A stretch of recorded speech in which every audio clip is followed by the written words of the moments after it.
Welcome to the next video in Module 1, which is all about rethinking communication.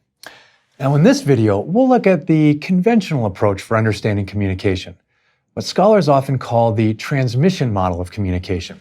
This is the operating system most of us run, sort of the factory-installed version that is the default in our culture.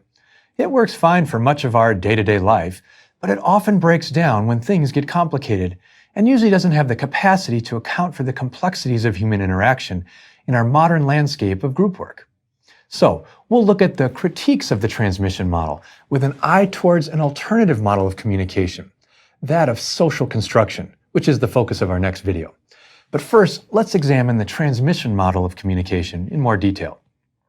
If you've taken an introductory communication class or attended a communication workshop, you've probably learned the basics of communication processes in a way that looks something like this.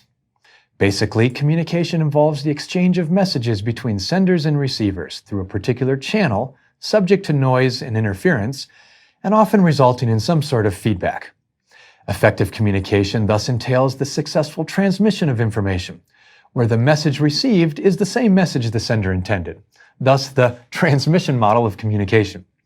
And communication problems involve breakdowns in the transmission process, like when the wrong channel is used to transmit a message or noise interferes with the proper reception of the message.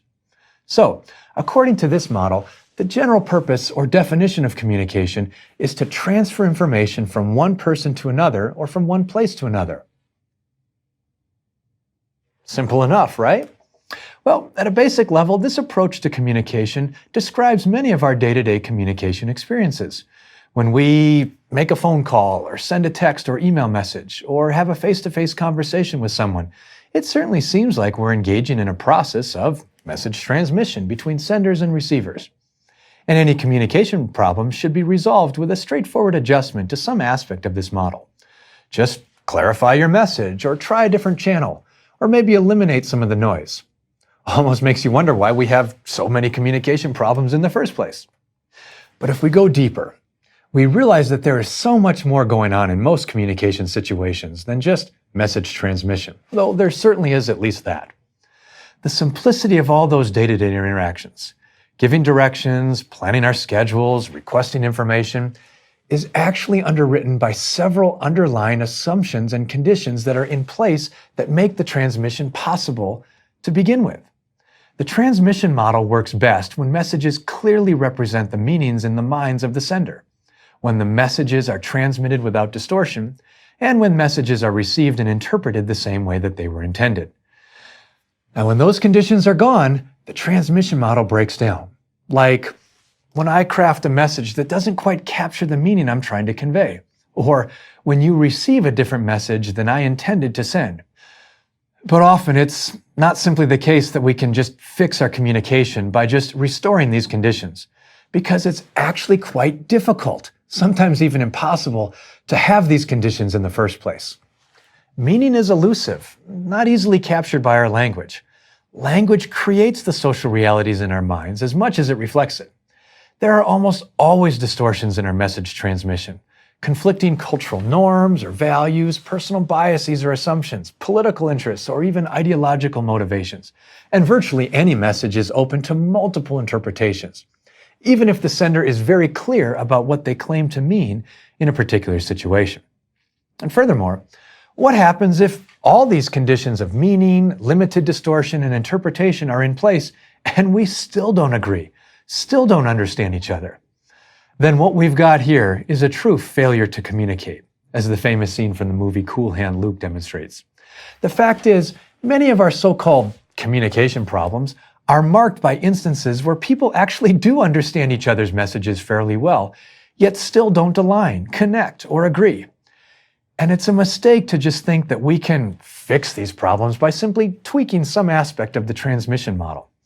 In fact, in these situations, striving to clarify our positions, as the transmission model would suggest, can even make our conflicts worse. Surely you've been in a situation where your attempts to clarify yourself further just seem to dig yourself deeper into a pit. See, a big part of the problem is that this whole transmission model was developed to understand and explain information processing in static technical systems that involve intentional, formal, explicit, and logical transmission of information, not human communication and social interaction. Things like nonverbal communication, unintentional messages, and interpretive differences are all considered noise that interfere with channel capacity and the efficient transmission of information. So it's not that this model is wrong, but rather that it's rarely the case, especially in group interaction, that the conditions necessary for the model to work effectively are in place. Now, don't get me wrong, effective communication transmission is absolutely essential in many areas of life. For groups and small businesses and multinational corporations to nonprofits and government agencies, if people don't communicate the right information to the right people at the right times in the right ways, things are going to fall apart. Directions aren't followed, customers aren't satisfied, clients aren't served, regulations aren't obeyed, and general chaos often ensues. And for groups in certain high-risk organizations like our military or your local fire department, getting the right information to the right people is absolutely critical. So we certainly need quality message transmission for effective group communication. But that's only part of the story. What I'm saying is that the transmission model of communication is not sufficient to account for the complexities of human interaction in so many situations. Human communication often involves so much more than just information processing. And when we're working in groups with other people, the biggest issues usually involve meaning, interpretation, and understanding, not just information processing. To account for these issues, we need a different model of communication. We need an upgrade to a new operating system, so to speak. The transmission model of communication works well among people who already share deeply held cultural norms and beliefs about what is true, right, and prudent. But of course, all this is rarely the case when we work with groups of other people in both civic and professional contexts. And these are the situations where we need to think differently about communication, beyond the conventional wisdom of communication as message transmission.